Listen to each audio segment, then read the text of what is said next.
Can anyone catch them, do you think? Yes, of course.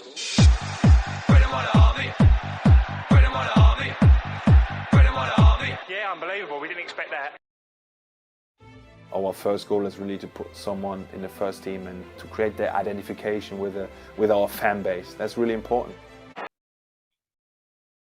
Hi everyone, welcome to another episode of the Gooners podcast. So before we start the recording, I'd like to sing something. Saka and Smith-Rowe, 1, 2, 3. But as you can predict, this is the post-match, podcast recording for the win against Brentford. We have got Bob and Deepak back with us. Hi Bob. Hi Deepak. Hey, good day. Hello guys. So the youngsters, the academy products has always been in the couple of seasons now. Bailed Arsenal out of a situation. So Bob, it felt very good for me to have this victory, because especially after the first game, the whole Arsenal fan base went into a meltdown where everyone was like, this is why we said, this is why Arsenal is not useful. And and the next game we lost, and the first game that started this was Brentford. I call those people the "I told you so" gang. It seems to be like we've got so much experts on Twitter who just happen to come when there is a loss or when there has been something which is not a victory, I should say. So all those gang, made some valuable advices to Arteta, which he thankfully ignored, which is why we've been able to progress as much where we are. And it summed up a very good victory. As you said, it was a victory made in hale and finished off in style, I would say. Both the goals were fairly similar, which is awesome to see, and just shows the confidence that the team has. Interesting to note that Jack Grealish. Sorry, Jack Grealish is costing 100 million for all the goals that he scored, but Smith-Rowe has scored more goals within one season, and he started most of the game. This is why Arsenal fans simply hyping up players. No, so it's not hyping up. It's just why we have to make the comparison, right? If Smith-Rowe has to be sold now, would he be worth more than 100 million? No, he won't be. Why are we talking about selling our players? No, first of all, stop doing this. Stop doing this. Okay, stop doing this. We are here to talk about a victory, and we are here to celebrate. That's it. No, I don't want to take it away from No. We are not doing what Wenger days used to happen, selling all our best players. Deepak, but this victory, even though it's against Brentford, this is very much needed at this point in the season, right? Like, especially when you look around us, and by the time we are recording, almost all the games have been played for the week. Bulls have won, Tottenham has won, United has won. Yeah. So all the chasing pack, whom we call it, like we are part of the chasing pack, but all of them are keeping us on the toes, and there is no points for us to lose at this moment in the time. That's true. Like Arteta said, it's like cup games, so it has to be like that. So these games you are supposed to win. Like, let's say we have three or four tough games against Liverpool, Spurs, and probably Chelsea. So apart from those, you should win. Like, if you're aiming for top 4, if that is what you're aiming for. So it was good to. I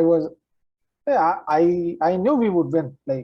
Like even though eventually we would win, but it was a good victory, and as you said, Saka and Smith-Rowe, as usual.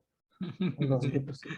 So before we start on the goals and our Helen boys, were you guys surprised with with Cedric starting the game, especially when Arteta over the week came out and said Tomiyasu is fit and ready for contention? No. I sort of was expecting, considering that Tomiyasu has been having that issue. That issue as sort of a recurring one. So I sort of expected that Cedric would be given a start, given that he didn't do too much mistakes against Wolves. He was half decent, and it makes sense for us to continue. And even during the game, I think he actually he did really well, you have to say. He was not like, I mean, you can't expect like overly awesome things from him. He can do decent stuff decently. So I think that's what ticked the box for Cedric. And I won't be surprised if he starts against Wolves. I mean, given that what's happening with Tomiyasu, maybe he's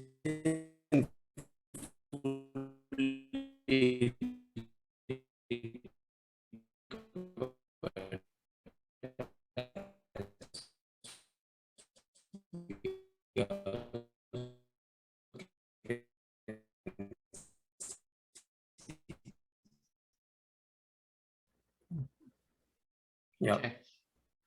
But Deepak, right? Like in the midfield, in the midfield, it is becoming very clear what is happening here, right? Like to play, Partey being the deepest midfielder and having Xhaka and Odegaard playing a little bit up, not exactly on the same space. Still, Odegaard plays far up than Xhaka is.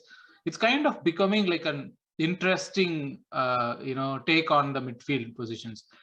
So much that Arsenal, we are used to having that base of two midfielders and one number 10. This is kind of different to what we are seeing. And is this because of the personnel, or is this because of like, okay, this is what we are going to be? I think this is what Arteta wants us to be.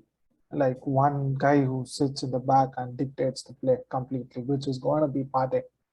And yeah, like Odegaard like shuttles between being a number 10 and like it's basically using two number 8s, like what City tried to replicate, but with little bit like not at that class of players. But we still like we are trying to do that, and I think that is what Arteta wants to do, and probably he would get a better midfielder than Xhaka. Like Xhaka is good. Like I don't think so he would fit that mold of a proper number 8 where he gets into the box and tries to finish, or let's say like someone like Gundogan or KDB or someone like that who gets into the box, tries to finish and stuff. And Partey is like somewhat like Rodri who sits and distributes the play.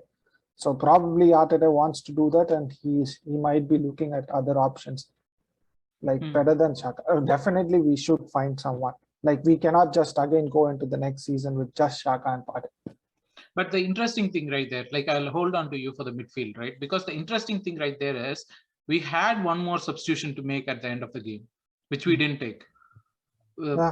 So it's like there could be a reason that could be like, okay, we didn't have enough players to come off the bench and impact, but we were so much on rotating our midfield that we brought in we brought out Partey in most of the games. And no, Pepe we brought in, but in most of the games before this in the season, we kind of rotated Partey. We never let Partey finish the 90 minutes, full 90 minutes. That is changing right now. Like it's most Partey of the games Partey is finishing 90 minutes. So is this going to be a team that's built around Partey? It has to be. That is why we signed him for. Yeah, totally. It has to be Partey. He has to be the fulcrum of the team. Like there is no two-way others about it. Like he has to be, and it's Partey and Saka and Emil Smith-Rowe. These are the three main players you have to build the team around, and Odegaard right now. These are the four players. So I don't see any other thing like right now. Partey has to play 90 minutes, and he is our main player right now. Last season he was very poor, even the start of the season. Now he has got into the grips of Premier League, and he is up to the pace. You can see like from the City game or even before that, he has been like the player we wanted to sign him from Atletico Madrid. So the team is Partey. That's it. Bob, do you want to add more about Partey? Actually, I was very impressed in this game. He did a lot of things. Like there were very tight spaces where he moved. There was one move where he took two players pressuring him. He kept the ball and passed it the right person. I think it was Odegaard the pass was to. So I was very impressed with Partey in this game, especially. Okay, so if you have all watched Atletico over the years, especially We in have the not. recent, You okay. have. Okay, you would see that Partey is the first person on the team sheet. Simeone would first put Partey on the team sheet, and that's where around the team would be built upon. Even when they sold Rodri to City, they didn't really panic much because they had the jewel in their midfield, which is Partey. What Arteta is trying to do now is the diamond formation, which Carlo Ancelotti excelled in during his time at Milan. And he is trying to emulate the similar thing here by keeping the Partey as the deepest holding midfielder. And you could trust upon Partey to do that. He doesn't need a holding pair because he is strong enough. He can't be outmuscled as such. Even if he shows half his form as what he showed in Atletico consistently, you would see a beast in him. And I'm just hoping that he continues to, prove his worth here. It's been a very difficult upcoming for him during his time as Arsenal so far, but he's showing glimpses of what he can. And I can't just wish for it to see more. Not just glimpses. He has been really good for the last 10, 15 games. But so consistency has been the key thing missing. And as long as he can actually prove to be consistently injury free, which he doesn't get injured. It's just quite a surprise that his time at Arsenal coincided with a lot of injuries. He's hardly missed Arsenal and injuries. That the injury which he had last season, it was like a major injury, and I felt we rushed him too soon because we didn't have anyone else to play with. So that is what I have been crying all over every part. We need another good backup midfielder. Without that, nothing is happening. So Partey and someone has to partner him. So, I mean, taking this completely out of another direction, right? Like we touched upon the midfield, so let's talk about Odegaard in general, right? I think Odegaard is a player who has quietly grown into the team. We have been talking about ESR, we have been talking about Saka, we've been talking about Martinelli and their impact and everything. But the impact of Odegaard in this team has been massive. Like in this game especially, there was a moment when I think there was a breakaway breakaway from the Brentford team, and Odegaard was the deepest midfielder who was picking the ball up. So I was like, okay, this is what this guy does. He keeps the balls moving. He keeps it ticking. He does what Arsenal midfielders usually do, right? Play the ball around the box, play the balls that's teasing the opponents. But still keeping basically what Arsenal midfielders do, play too much of passes, not taking shots. That's what I felt like in the game. But he was really good actually in the first half. He was fantastic, everything, after Partey and Saka, he linked up the entire front three with the midfield, which he did really well. And I was frustrated why he didn't take a couple of shots, but that's what he is. He is like a creator. So if he had more goals to it, he would be like a great player for us. One thing that I have to credit Arteta for is been the fact that, we all know that Odegaard is a very good or decent enough number 10, right? Even during his loan days at Sociedad or his glimpses at Madrid, we all know that he can be a decent number 10. What Arteta has done, Odegaard, or what he has turned into, is he's turned into a number 10 of a number 10 to a number 8.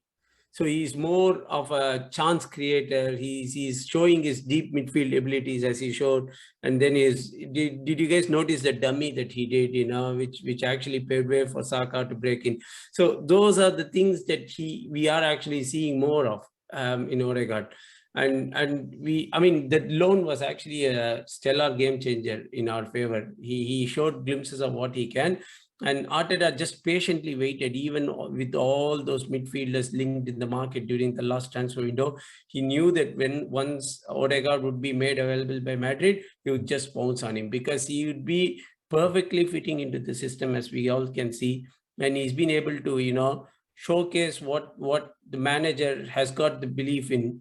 And we all can see that it's quite evident from what he shows in his displays. And it's just I can't wait for us to see more of him. There was a comment, I don't know where I read about Martin Odegaard, that so even at 16 when he signed for Real Madrid, he demanded to be in the first team.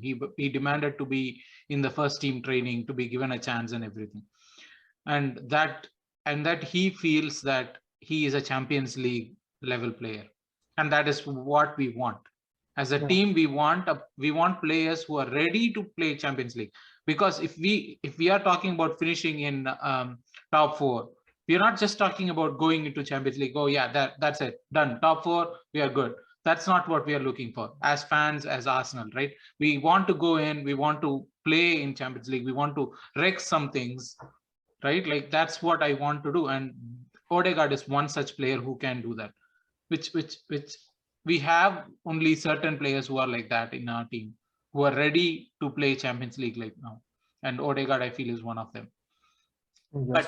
But like Deepak was mentioning, he still has that problem of, final ball or shots. But Deepak, do you think that has anything to do with us playing Lacazette? Not his finishing has nothing to do with Lacazette. Like his finishing is still like it's I wouldn't say bad. He can like take a lot of shots, but that he doesn't want to do that's fine. But yeah, but I would love to see him with a better striker. Lacazette is for sure he's finished. Deepak, in his defense, he tried to score a goal. Unfortunately, that got tipped over by. Yeah, no. That is like, yeah, that was. Oh. So sorry to cut you off, Deepak, but it was rudely interrupted by Arun joining in us with us today. Well, I planned for a very different entry, but then I realized that it all been done, so I'll just keep quiet for some time. No, it's great to be back, guys. Thanks a lot. So Deepak, you were talking about Lacazette, right? Like, go ahead. Yeah, like Bob said, he had a goal chopped off, but that doesn't hide the fact he was pretty poor. Not just like finishing or leave aside his finishing, which we know it's bad. He really had a bad game yesterday. He couldn't link up. His passes weren't like going towards the players or something. But in other note, he got an assist. He got an assist. That is not an assist. How come you? I don't care. At the end of the day, it's just a pass. It is like Bruno Fernandes, like passing, like side pass, and like someone scoring a worldie and he's getting an assist. You have to talk to United fans to know how much they rate Bruno Fernandes. Okay. He is a good player. That is something else. But yeah, like that's Odegaard is better than Bruno Fernandes. So I would love to see Odegaard with a very good striker. Right now he doesn't have one, and Lacazette is not that one, and it's known to everyone. And for some reason, please don't extend his contract. That's all I would say. That doesn't look like it's gonna happen. I mean, like, I'm pretty sure we would at least extend for 1 or 2 years. That's what is going on. How would you feel instead of extending his contract, we are extending Eddie's contract? It's no different. You're just going from the fire into the frying pan into the fire. I don't think it's any different. Like if you extend any of the contracts. No. Hey, let's stop saying insane things, right? Because at least, I mean, we have to appreciate what the manager has done over the recent transfer window. When Mauro Icardi became available, he didn't go for it. That's a very good decision. Yeah, so which means that he is just sticking to what he wants. And which is a good thing. So I mean, anti-Arteta boys. You can support whatever you want about Arteta. Him keeping Eddie Nketiah and all, you can't support. There is no one else. You can't give ball of it. Think of it. but Why okay. can't? No, See, the thing is, keeping Deepak. Eddie Nketiah is like pointless. That's what my point No. is. I agree, Deepak. I agree, but like what we avoided was a panic buy. Like we could have Yeah, put ourselves in the same situation, panic but buy or anything, I don't care. I Eddie know. Nketiah being in the team is useless as something. Deepak just spouting all his venom of hating Eddie Nketiah right Well, here. well, he If he extends his contract and all, like what question is this? No, like Deepak, he actually tried to do something yesterday. He did try to cause a ruckus by giving the armband to the wrong person. And if you notice, every game he's trying to make his presence felt. People are not talking about the goals. People are talking about the Xhaka incident now because of him. We are here. I thought we would finish the goals before we are here, but we are here about the armband incident before the goals. Arun, courtesy of Arun, we are talking about this. But Arun, let's start with that then. The armband incident. There has been someone who came out and given an explanation of sort. Of course, it's going to be PR. I want to believe that. Let me put this. I want to believe that. You can believe whatever you want, but there is a situation that happened there, which caused eyes to be turned. It would have been simple if Xhaka would have taken the armband from him and not put it on, but given it to someone else. It would have been something completely different. But just come on. He probably right? It's Xhaka, it's Arsenal. Let's blow out of proportion. Exactly. That's what I felt. Like you have this guy who is the epitome of controversy in the team or probably the league, and just sprinkle something right on top of him, so it gets even worse. That's what I felt happened. I mean, based on I'm just going based on the explanation that we got on Twitter. I don't think any of us has any inside knowledge about it.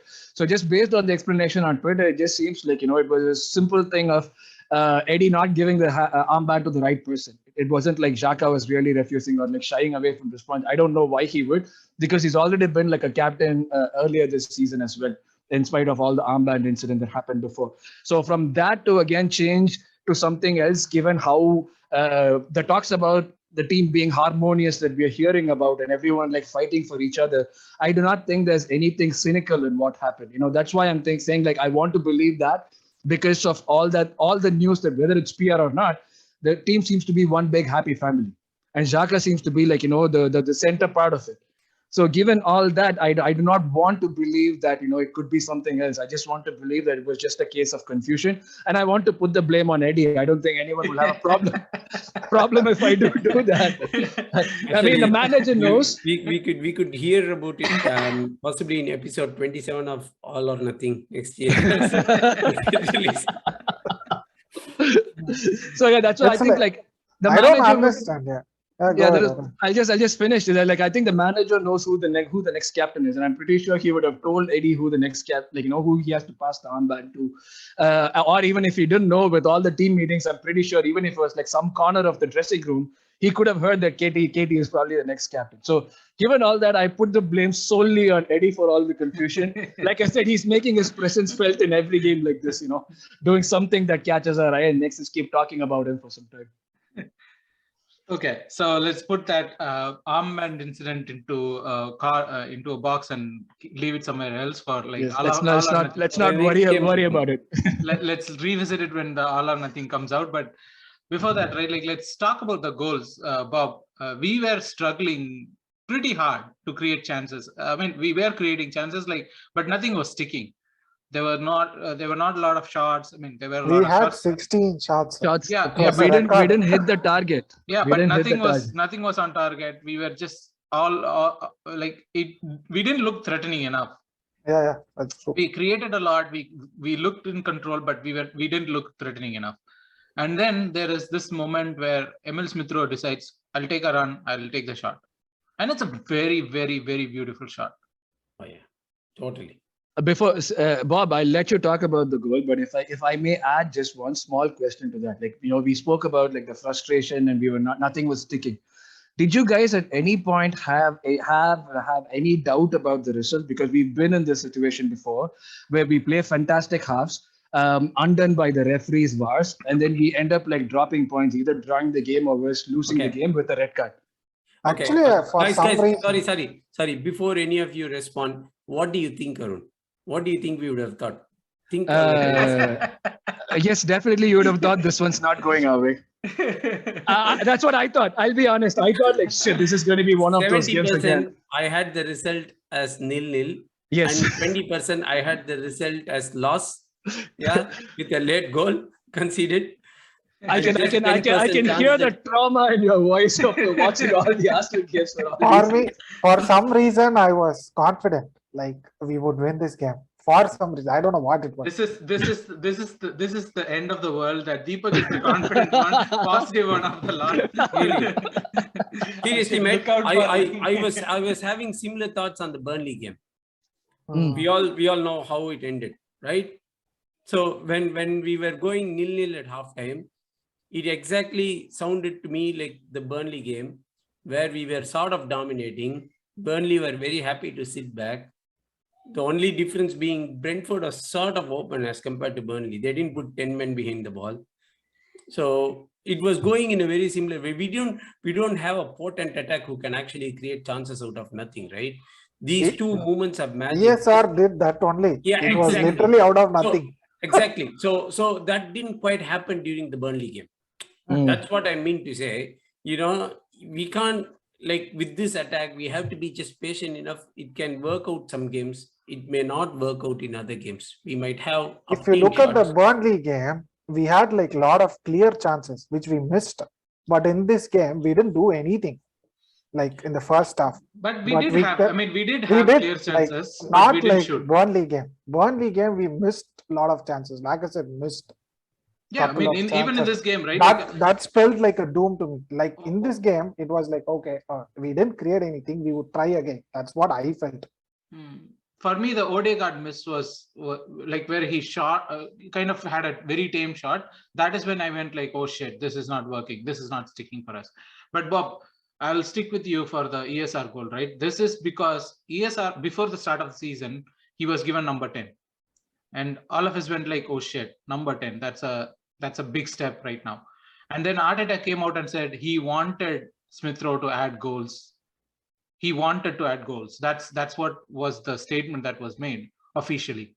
And then this season till now he has 9 goals in the Premier League. 9 goals, yeah. 9 goals and 4 assists, I guess. 4 assists. Yeah. He's the highest scoring midfielder. I mean, let's leave that part out, but still 9 goals is a pretty good return. It's more than it's equal to Cristiano Ronaldo. You have to keep mentioning it. Him and Bruno are the highest scoring midfielders, which is great. Yeah, but still, how many penalties has Bruno scored in that? 8? Bruno scored one penalty. Now that Cristiano is there, right? Yes. He takes the penalties for them. But still, 9 goals from the midfield is a great return. And on the other end, like Saka has, I think, 7 goals and 5 assists or something. I think this is his most goals in a season too. Productive season from goals perspective. So, and these are like 21-year-olds, 23-year-olds. 20. So they're 21 yet. I mean, ESR is 21, I guess. I think he's Saka still can't drink in the US. So, so in that sense, Bob, right? Like, there is a lot of room to grow, but there is also a room of like, is this one-off season? No, this is not one-off because the goals that they scored showed their confidence. You could see it's like Henry-esque. Come on, man, you got to mention that. You know, he took the ball, he actually curled it around. Where else have we seen that happen? It's quite heartening to watch. And it was a goal, as I said earlier, made in hale. You know, it was pretty much he knew what he was doing. It was not a luck or something that he just tried and then wait for the ball to go in. He knew how he was going to score the goal. And it was quite a delight to watch.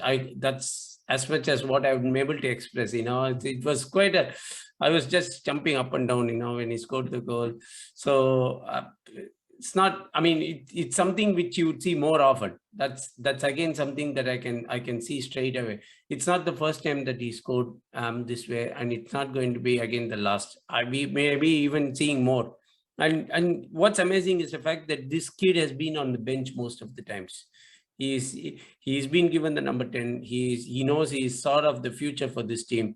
but still he is not starting games. And how he actually repays his faith is when he gets to start on the bench, he makes his mark, right? And that's what we have to take heart from it. So even with Saka, I know we would be talking more about the second goal and all those sort of things. Even with Saka, if you see, he was in the lowest point after missing the penalty in the Euros. And that just happened somewhere. Without letting that hangover get on to him, he has actually kick-started from that. Whereas when you look at United's poor performance, they said, oh, Maguire hasn't moved on from the Euro breakdown. That's he's supposed to be the captain of that team as well. Yeah, exactly. Yeah, he is still the captain of the team, although internally they don't agree. Yeah, Nobody likes it. So the thing is, this shows that how much the kids are actually moving on from whatever that has happened in their thing. He was subjected to a lot of racist comments and all those sort of things after the penalty miss, and having to come out from that and be able to perform at the levels in a Premier League team, especially taking them towards the top of the table, is quite a remarkable feat. And I just sincerely wish that more of this continue to happen. And I don't see it as a one-season wonder. No. Okay. If I can I add just one small thing to what Bob said? Yes. I totally agree with him, and I also feel that this is not one-off. This is not a unicorn season. This is going to happen more and more often, because every time you see these two guys score a goal, their decision making is immaculate. Like the way they know what they have to do, they know where they have to go in, they know when to stop, they know when to move the ball, and they're aware of things. Like ESR goal, if you notice, another normal attacker, or even if I could say, had Lacazette done that, he would have tried to take another touch and try to hit the near post for sure, because you did have a narrow gap in, and as a striker's instinct, that's what you go do. This guy knew there were three people around, and he didn't take another touch, but he could see that small gap in between. That level of decision making and maturity is what defines you as a clutch player, what defines you as a player. And at this age, if he's able to do that, I can only see this happening more often. Because like we spoke about, he created a goal out of nothing. He didn't need anyone else. And he was running, players knew that if they put a leg in, they're going to get a card. So that decision making and maturity, what they're having right now, is what is going to drive them and as an extension team forward. So I'm sure we'll be seeing more of this as we go. So, we were talking about the goal anyways. And by the way, Bob dropped out. He had I was waiting for you to mention it. Bob has parental duties, so he has dropped out of the podcast. But to continue on the discussion, right? Deepak, I was about to ask you about this whole concept, right? We know they are pretty young. We have talked about that, but Saka in particular looks very strong, physically, much more strong than a 20-year-old. And the other thing that was surprising for me was, I think Emil Smith Rowe is over 6 foot tall. He's 6 foot, yeah. 6. He doesn't look 6 foot. He doesn't, yeah. He doesn't. For me, more than him being at all, I'm surprised how fast he is in that first 10 meters, 10 or 15. He has very good acceleration. Yeah. It reminds me a lot of Leb, more than I thought he was thinking more Nasri, in terms of the course control. But the more I see him, the ease with which he moves the ball, he reminds me a lot of Leb. For sure, Alexander Leb. Yeah. For me, that's the thing, right? Drawing parallels, Saka for me feels like, Bobby Perez, someone who could take the game. He would be doing absolutely nothing, and then suddenly there is this moment where of magic, just creates the magic out of nothing. And it's practically, that's why we call him Star Boy. Yeah. Deepak, that goal especially, it was interesting because when Pepe came in, Pepe was given his preferred right position, and Saka was the one who was moved to the left. Yeah. And then the goal was created from the left. That was interesting. I thought you can play Saka anywhere. He will play. He has very good footballing quality, actually. Yeah, no, but still, right? Saka has been a revelation on the right. To move him to a position, because Pepe was coming in, Pepe who has not played a lot, and Pepe who Arteta mentioned recently that Has been seemed to be very a good. different player from his days in AFCON.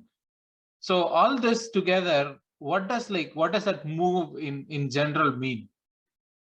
Like, what do you mean? Like Pepe coming on the right and moving Saka to Yeah. the left, because we do have already a lot of players to play from the left, which means like already we have Emil Smith Rowe and Martinelli both operate from the left. To add one more to that list, is that what we are trying to do, or are we just? No, it's just like since Pepe came on, Saka moved to left. I'm sure like Pepe wouldn't start again, like on the right. Like he looked good, Pepe, when he came down. He was like he did his usual dance, but actually he did it properly. He went into the box, he dribbled correctly, he beat 2 or 3 players. So for that, it doesn't mean that we are changing something. It was just 10 minutes. Saka is gonna start on the right against Wolves, and that's what, like, Pepe is better on the right side. So like Saka is good anywhere. So it was just like what Arteta wanted to do, like give Pepe his best position, and he knew Saka can play anywhere, so he just moved Saka to the left. And you saw it. Just the goal was really good. Yeah, the finish was absolutely brilliant. But on that topic, Arun, we discussed, me and Deepak actually discussed this, and we have already discussed the refereeing decisions as much as we can in this podcast. But at this point, it just becomes like, how many times does it have to happen for it to, it's not, I'm not saying it could be a conspiracy, but there is something that has to be a reason behind the whole thing, right? Like, I'm not saying everything was a penalty shout. Like people were saying, like there were 4 penalty shouts, there were 3 penalty shouts. No, there were 3 actually. There were 3 penalty shouts. It was all 3 were penalties. Pepe's one was stonewall penalty. It was. But he didn't fall down the way normal people do. That doesn't mean he tripped. He was clearly tripped and he fell down. Like, I don't know. VAR is pretty much they switched off VAR for Arsenal. That's what it is. They didn't even show Lacazette that line nonsense. No, yeah, I was very surprised that Lacazette's thing, that whatever they called it was a little off. People are saying like Saka was off. I don't even know who is off or what decision they made. Just like I said right at the beginning, I asked the question, like when I came in, whether did you guys felt that it was going to be one of those days because of all that happened. This is exactly why I thought it was going to be one of those days, because like none of the decisions were actually going in our favor, and we've seen like how things like this end. Like I started getting flashback of Wolves game.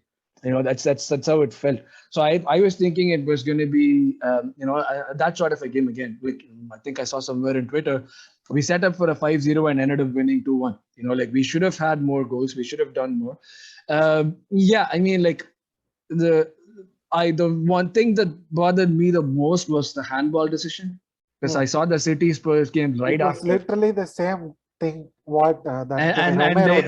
They got a penalty, and I saw KDB go and like take Emerson down. Emerson wasn't doing anything. He took him down. KDB did not even get like as much as a warning. Now imagine one of our players doing it. It would have been a red card. If it was Xhaka, that would have been a straight red with a 3-match ban. So I like it's making me like really annoyed in the sense like the inconsistency. Not a conspiracy, but the inconsistency is bothering me. Like the only it's bothering me a lot, because like it seems like we are getting this every game, which is good and bad in a way. It is good bad because like we are always being penalized for something that is not a fault of ours. It's good because it is giving us a lot of more data points to talk about. Like what Arteta said after the last game, and the small thing that we saw about like the PG Mall and the FA all coming together to improve stuff and all that. Like I'm not going to believe any of that. But if we do have a case to present, and if the manager is standing by his words and he's going to do something, we have a lot of proof to show that this has been happening, particularly just for us. And something has to happen about it. So that's the only, I know it's not much to look at, but that's the only positive that I see out of all of this. Do I see a conspiracy? No. Do I see stupidity? Yeah, lots of it.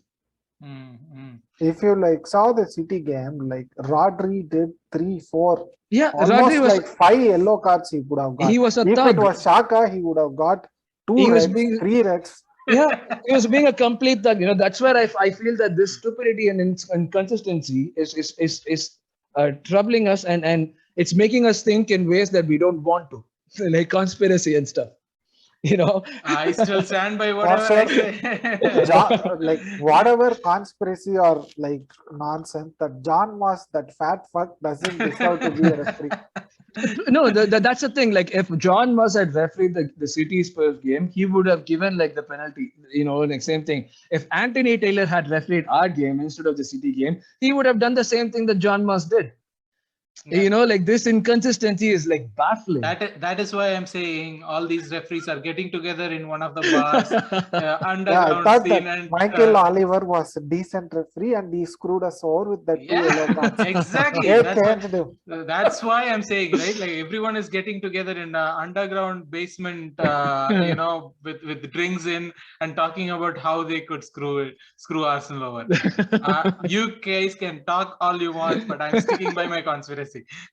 Well, like I said, if there is something indeed, like, and if we're able to present a good enough case, a strong enough case, that again, it depends on how well we are able to talk about this. Like, if we are the club that is at the receiving end, then we should be the ones who are like screaming the most, not us fans. This is not going to go anywhere. You screaming conspiracy at the top of your voice from Vancouver is not going to make a change. The manager and like, the club have to do this. Let's see if they have the balls enough to be able to go and do this and actually try and make a change. That's where it is. We do not have the power in our hands. All that we have is like the voice, which is useless. All this, like only City, United, and Liverpool get decisions. Always. No, Tottenham. Yeah. Tottenham is just because of Kane. If Kane leaves, Tottenham is over. They're done. They are finished. And he had a good audition for the City striker role as well. Okay, so let's not talk about this in more, but there is something else. No, why? Because we are going to have something else to talk about the same Next thing week. again next week. Yes. So but still, Deepak, I was hoping for a clean sheet. The goal was I had Ramsdale in fantasy. You guys won't believe it. This is the first time this was the first game that I actually predicted us to keep a clean sheet. Yeah, this was the first game. That's why. Now we know the reason. Arun I'm the jinxer. Guys, Arun jinxed it. So if you want to catch him, like he's there in Twitter and everything. So go ahead and abuse him right there. Yes. At least in that scenario, make more people watch us. Like, share, subscribe, and comment. The things we do for podcasts. but Deepak, that goal was total bullshit. Kind of like Aaron Ramsdale could have collected the ball. The ball was like they didn't know where the ball was. We didn't know where the ball was. It just ended up at the back of the net, which was very frustrating because we could have had a clean sheet. Yeah, we could have, and like it's just, we could say it's just one goal, but right now looking at the table, the goal difference like would play a crucial role, I guess, in who finishes top 4. We have 11. We have plus 10. United has 11. Oh, United also has 10, and West Ham has 11. So yeah, that was like, I don't like. It was a funny goal to concede. I don't know what else we could say. It was like people like started cursing Cedric because he was the one who played everyone outside. He didn't even do anything. It was like the entire left side completely switched off for a second. They had no idea, like Vijay said, they had no idea what was going on. It was like funny and frustrating at the same time. Like, then I got scared when they like got the ball and that one guy was running. Oh shit! I was like, okay. Glad it was offside. Yeah. Okay, so that puts the game to the bed. I think we know that we are happy about the result and everything. And also there is one more thing that we need to be happy about, Arun, right? Like Jack Wilshere, yes. Yeah, so that's another thing. Yeah, he's finally got a club. Like I remember when we had this interview coming out, all of us who have seen him play know how good he was, and we were all feeling really bad for him. The guy of I still feel he could play for us. yeah, see, we even had people like Deepak who wanted him back at Arsenal. So these were the sentiments that we were. Then you can like give contract to Eddie and yeah, I'm pretty sure you can give. today, yeah, the special is Deepak going on and on and on about Eddie. A lot of love for Eddie in this episode today. But honestly, yeah, it's really, I'm really happy to see that he has had a chance to be able to play. No player, every player who's fit wants to play. That's their profession. And if you love your profession and there's nothing more disheartening than not being able to play in spite of you being good enough. So I'm pretty sure, I do not know if he would have been able to cut it in England. But the Danish league is not going to be as fast or physical as the English Premier League. So he should, even if he doesn't set the league on fire, he should be able to get like a good run of games that keeps him happy. We talk so much about mental health. This is something that's very important for everybody. Like him keeping his sanity, it revolves around him being able to play football, and he is able to do that. I'm glad that we were able to play a small part in it by allowing him to practice with it. So I'm really very happy about this happening to Jack. Yeah, we are happy. We are all it's not like this is going to bring him back to the England fold or he's going to get another big transfer, but the player is playing, it's making him happy. So that's good. Yeah. So we have another game coming up this week again with Wolves, which is again another 6-pointer practically. And Wolves are on really good form. Yeah, they won today. They won against Leicester. They just lost against us in between. Apart from that, they have not lost some 5 or 6 games again. Yeah, and against Leicester, they managed to score 2 goals as well. So they're scoring goals. Yeah, I mean, not just goals, right? I mean, they are one of the least conceding teams, and also they have been really good. They have been the game has been the strategy has been their attack has been all clicking together. So it is a very difficult game that we would have over the weekend. It's one of those difficult games in the run that we are having. Like when Deepak was mentioning, we have Chelsea, we have City. We have Chelsea, we have Liverpool, we have Spurs to play. I would add Wolves. Those are our 3 games in hand against United. So it's pretty much you have to win other games. Yeah, so literally this would be one of those games that is a practical 6-pointer. So I would put this question, right? Like now that Martinelli has served his sentence, does he come back to the team right away, or do you persist with ESR for the Wolves game? I don't know. That's a tough choice. I would persist with ESR. Like I would, the Wolves, as we know, are a very compact team. They're not going to go for goals, but they're going to make sure that's their main objective. It reflects on the table. They're going to make sure that you don't score a goal. I would like to have ESR start and then Martinelli come in the second half when Wolves have also been playing the same amount of games as us, so they're also going to be tired and they do not have a bigger squad than us. So it's almost like the same. I would like to put Martinelli against tired legs and ESR does trickery with the ball movement and all right at the beginning because, like Bob said, they're going to play a 3-5-2. I think Bob mentioned it, or I'm just pulling that out of my ass. But they are going to be playing a 3-5-2, which makes it going to make space in the middle really difficult. You want someone who can work well in tight spaces. So in that sense, I would want to have ESR in there. And probably in the second half, we can bring Martinelli when they're tired and just have him run and cause riot, So this is what I feel. And ESR has scored a goal, not done anything wrong. And I don't think this would actually affect anything in the team or affect the confidence of Martinelli either. So I would want to start with ESR.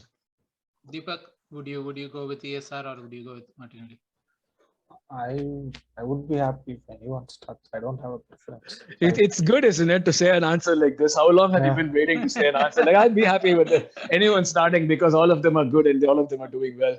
I would be happy if Martinelli starts as center forward, but he's not actually. Yeah, he's not yet there. He's not yet there. The other question, Deepak, in the team is Cedric over Tomiyasu. If Tomiyasu is fit, that is, right? That is something. And I mean, we know the answer that if Tomiyasu is fit, we would all want Tomiyasu to start. Yeah, But- just like we discussed earlier, right? I don't want him to be rushed. Like he was thrust into the game. Like that's why he got injured again, I believe. So yeah, if he's not fit enough, Cedric can start. He hasn't done like great things, or he hasn't done very bad things. He has been adequate enough. So if he's good, like it's a home game, right, for us, I believe. That's Yeah. Yeah. that's what I would want Cedric to start as well. I mean, like Tomiyasu can come in as like second half substitute just for some game time, but like Cedric hasn't done, like Deepak said, a lot of wrong. Like he's been really good. In fact, like in the last game, he was really good with the stuff that he was doing from the right.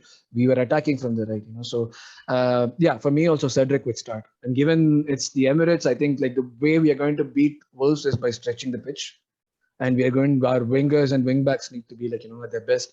So Cedric is good at that, like stretching the pitch and doing that.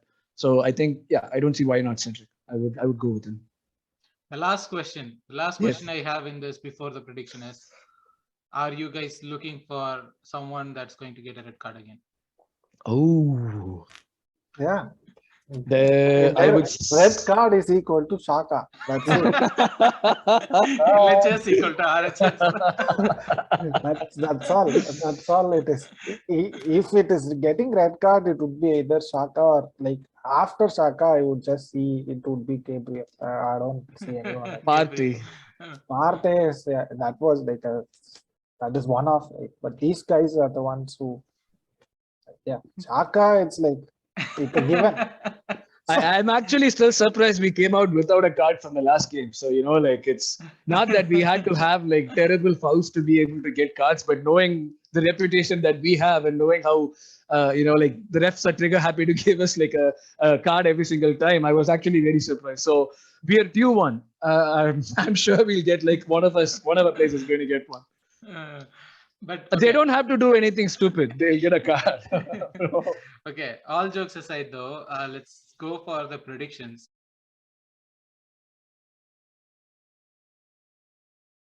Deepak, I'll start with you.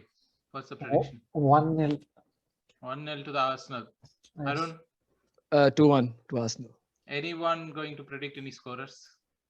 2-1. I'll say Saka and Lacazette. Okay, Lacazette, bold prediction. He needs a goal. He needs a goal. Yeah. 1-0. Yeah, Gabriel will score.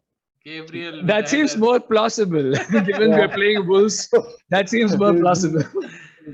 Gabriel is gonna score in corner and we are gonna win.